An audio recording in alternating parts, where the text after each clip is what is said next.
Hi there, welcome to day 13 of our Advent of projects. Today I'm going to share with you some really quick and simple gift tags.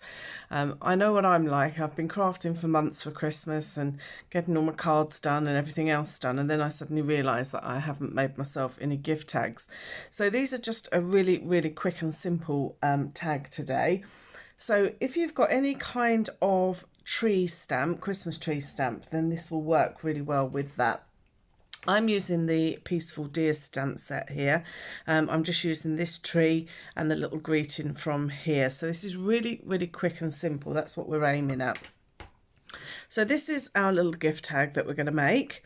So I'm going to show you really quickly how we can put them together without too much fuss. So first thing I want to do is to take some basic white cardstock. So what I want to do is to make as many tags as I can from one sheet of card, basically. So I'm using, this is an A4 sheet, and traditionally my tags, I make them 10 centimetres long by 5 centimetres wide. Now, if I cut this at 10 centimetres, then I will only actually get two strips out of one A4 sheet. So if you just cut this at 9.9 centimetres, then you actually get 3 lots. So we'll get 12 tags out of the one sheet. So that's just a little tip there. So I've cut my strip, which was the 21 centimetres across by 9.9 centimetres high. And I'm going to work on this in one big sheet. So I'm going to start off with Misty Moonlight, and I'm going to be using one of our sponge rollers. So I'm just going to ink this up. Now when you're inking, just be sure that you're inking in the one direction. So don't be tempted to do this because you'll only cover about an inch of your roller.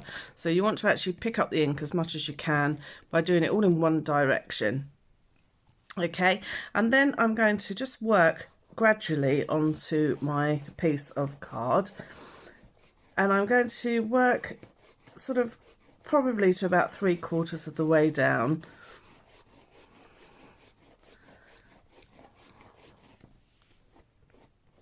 Pick up some more ink. I'm always starting at the top because I want my top to be darker, so I'm not too worried if it's picking up all the ink at that side. I don't really want to go any lower because I want there to be some white at the bottom. So again, just pick up some more ink and just build it up, and each time just go down the page just that little bit less. And it's amazing when you think you haven't got any ink on your roller, actually you've got a lot still left on there. So just persevere, sort of adding the colour to it for a little while before you re-ink. Now I'm working on actually a sheet which is be careful if you get ink on your hands. It doesn't matter actually too much if you do touch something on the bottom, but just be careful of that. This is a proper sort of sponging mat, so it's got a surface on it which means that the ink doesn't sit too much on it, so it works really well. But if not, just work on a surface where you can easily clean up your ink, and preferably not on paper because you're then wasting a lot of ink onto your paper. But if that's all you have, that's what you'll use.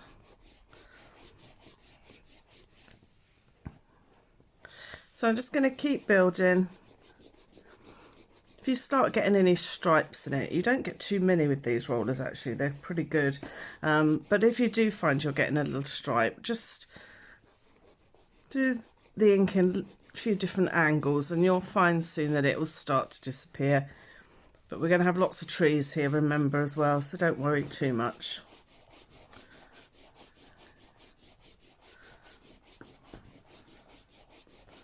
Okay, so I'm just working that ink. I'm going to have one more ink in, which I'm going to put right at the top.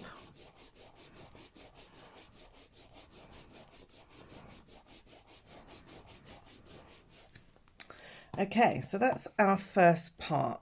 Now what I'm going to do is I'm going to bring in some Night of Navy ink, and this time I'm going to be using one of our blending brushes. So again, I just want to pick that ink up and I'm going to work it slowly into this top section. I don't want to go down too far, and you make it as light or as dark as you want it to be. So don't there's no pressure on you to do it as dark, you know, maybe as I will, but it's entirely up to you. This also works really lovely in other colours. So I did a tree card with the polished pink, and that was really nice. So you could have polished pink trees to bring in a different colour theme. But it's entirely up to you. You just have a play around. Now the reason this is so quick is because I'm doing them all together, so I will get 4 tags out of this one inking, so it just works really, really well. Okay, I'm going to leave that as it is. I may come back and add some more ink, you'll see, once we start chopping them up, because you'll find that the edges won't have much ink on them. So I'm just going to pick up what ink is left on my mat. Okay, I'm going to move my blending mat out of the way now, and I can deal with that later. So you can see roughly where we are with our blue ink. Now what I want to do is actually to bring in just a piece of scrap paper or a scrap card, whatever you have to hand really, just to make sure that you're actually not inking on your surface. And I'm going to take my tree stamp here. And this time I'm going to be using black memento. And I just want to make sure the first inking is really good, because these stamps, because they're so solid, they need a good first inking to make sure we get a really good image. So I'm going to be working off the page here. And you'll see any little fingerprints that I've had down here are going to disappear. I'm also going to go in with a second ink in so that I get some lighter trees in the background. Not every one, but I will do this at quite a few intervals. Don't worry if you get 2 gaps at the bottom here, because we're going to actually be covering those. However, if you get a bit like here where my tree hasn't stamped quite correctly, I'm just going to go back over it with another one in front. So you're building depth all that time, so you really can't go wrong.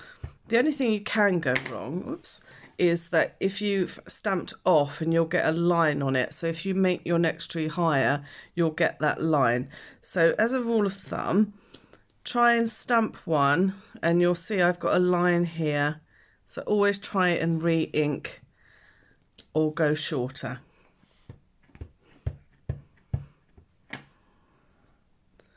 I'm just overlapping my trees.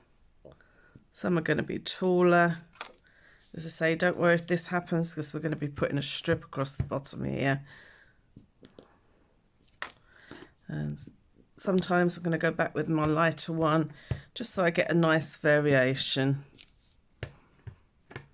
And remember, because these are all going to be chopped, they're all going to be different anyway. So, you know, you can pretty much do what you want to do.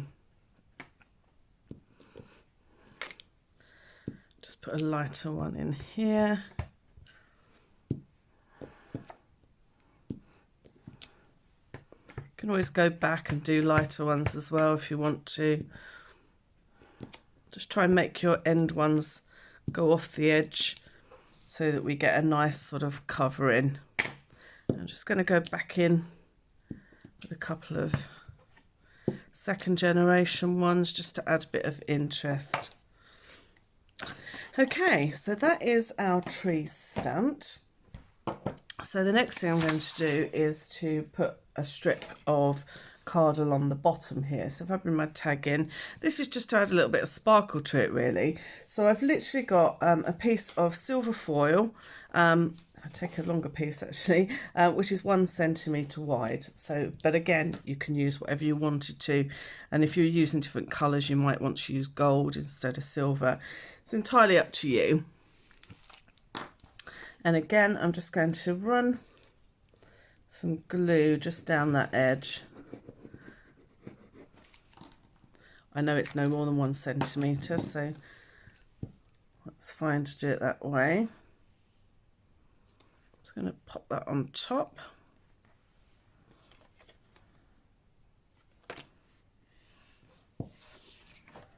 Okay, I'm just going to cut any excess off. So that is the base of my tags done. Now you'll notice in the background here I've got some snow. Now what I would do is probably do that at this point and then allow it, I'm just going to trim that one just slightly better, allow it to dry. But what I'll do is I'll do it and then I'll give it a quick blast with the heat gun. If you can let it dry on its own, it's much better really, to be honest, but as we're live we'll see where we are. So this is our Whisper White craft ink.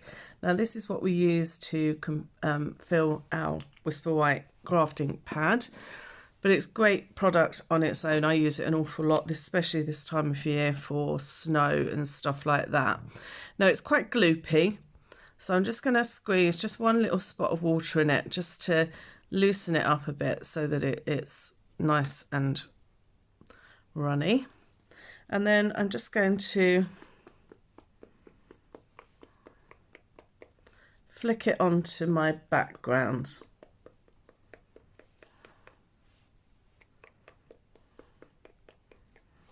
Don't worry if it goes on your silver, you can wipe that off if you want to, or you can leave it where it is. The beauty of using water as well, can you see where some of these blobs are just water? So they actually make the ink actually spread as well, which is really nice. So you get a real nice mixture. Okay. Obviously wash your brush out if you're using that more. So I'm just going to quickly dry off my piece. Okay, so I've let my piece dry. I've just dried it with the heat gun. It might still be a bit tacky in places, so I will need to be a bit careful. But if you're doing this, I would recommend that you do one strip and then let it dry whilst you're working on the next two. And then by the time you come back, it'll all be lovely and dry for you. Okay, so now that I've done that, I'm going to chop my tags into the size that I want them. So as I said before, they're 10 centimetres by 5 centimetres. Just remember you've got that double layer at the bottom. You can add them individually afterwards if you want to, but this is all about trying to make it nice and quick and trying to get it sort of done in time for that present wrapping. Now I can see that I've actually got some on my trimmer, so I'll have to have a little clean up afterwards. And again, I'm just going to rub the silver base just to remove any of that white ink. This won't happen to you because obviously yours will be nice and dry, so just but if it does, you know it comes off okay. So there you can see I have got 4 tags. So I'm going to bring in my tag punch, and the 5 centimetres is just perfect for this particular punch. So I'm just going to pop it in and punch my top. Now sometimes the backs can get a little bit inky where they've been on been coloured. If that happens, you can put another one on the back of them. These ones actually look fine, so I wouldn't worry. And I've used thick basic white for these, so they're just that little bit sturdier. Okay, so that's my 4 tags done from the one strip. Now what I'm going to do is just to bring back in my Night of Navy. I've moved my mat out of the way, so I am going to do this direct on my desk, but I'll give it a quick clean up afterwards. And I'm just going to work that top section and a little bit down each side just to make sure that I haven't got any white edges, because where I've cut it there may be a little white edge, but it's not overly noticeable, so I wouldn't worry too much.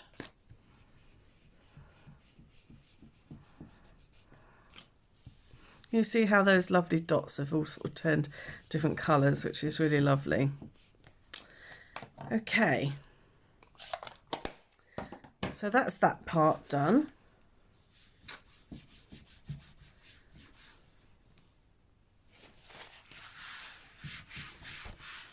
Okay, so the next thing I want to do is to make the top sections. So I'll just do one of these. I'll try and pick the the driest out of all of them, which I think is probably this one. So what I've done is I take some 1 centimetre strips of basic white cardstock, and I stamp my greeting directly onto it. And I also cut 1 centimetre strips of the silver, which is like at the base here. And I want to cut those at 6.5 centimetres long. So I want to leave about 1 centimetre at the beginning of my greeting, and then I'm going to chop it at 6.5 centimetres. Again, yours may differ depending on what greeting you have or whatever you're using, so that yours may differ obviously to mine. Okay, so next thing I want to do is just cut a little V into the back of my greeting. It's going to pop on here, and again a little V onto my silver foil. You know, we've got punches and dies and goodness knows what else you can do that with if you want to. And then I'm just going to pop the 2 pieces together, and I'm going to just make a hole in the top. So whatever hole punch you've got will be fine. I don't want too big a hole in it, but just so I can go through those 2 layers together. And then I'm going to take some of our silver twine. Mine's started to come off its roll, unfortunately, so bear with me if I get knotted up. So I just want to cut myself a loop to start with. So I want it a bit longer than I need it. And I'm going to create an actual loop because this is going to be tied onto a present. So again, you just do yours exactly how you want this part to go. And first of all, what I'm going to do is actually glue these 2 pieces together. If I don't glue them together, what will happen is they'll simply go behind each other and you won't see. So I'm just going to put a little dot of glue and just position these sort of apart, really. Now, if you want to, you can just trim off at the top so that they're level here. It just sometimes makes it easier for tying purposes. And I'm going to pop that onto here. Now, I haven't actually stuck these onto my tag. These are separate, so they're sort of literally just sort of dangling, although they don't move a huge amount. And get my ends together. Just tie a knot. Now, this twine is a little bit slippy, so always give yourself a little bit extra to make sure you can pull it really, really tight. And then once you've done that, you can just trim your ends off. And I want to hide that part at the back of my tag. And then going to take some more of the silver twine. Oh goodness, I need to wind this back up. And I'm just literally going to make a bow. So again, you want to give yourself a reasonable length. We can trim the ends, but we don't want too little because it's notoriously difficult to sort of tie it if it's too short. And I quite like a big tail on my bow. I'm just tying that around the top bit, and again, just make sure that you tie it nice and tight. And if you've watched any of my videos before, you know I always tie my bows from upside down. Still don't know the answer to that, but it does work. There you can see. I like this twine because it's sort of it curls itself, so it makes it really pretty. Okay, so just make sure that's really lovely and tight. As I say, it does curl itself, so if it's curling the wrong way, you can generally manipulate it into the area that you want it. Just have a little play with it. And there we go. That is our little tags. So I would then just simply repeat it for the whole 12. So I stamp 12 greetings. I would cut enough silver foil for the 12 images. And then, as you can see, very, very quick, you can make yourself some really pretty gift tags. So I hope you like that today. Again, it's just another really quick project, but that's what we're looking for at this time of year. We're all getting to that panic mode where we're not quite ahead of the game. So I hope you enjoy that, and I'll see you again tomorrow. Take care. Bye.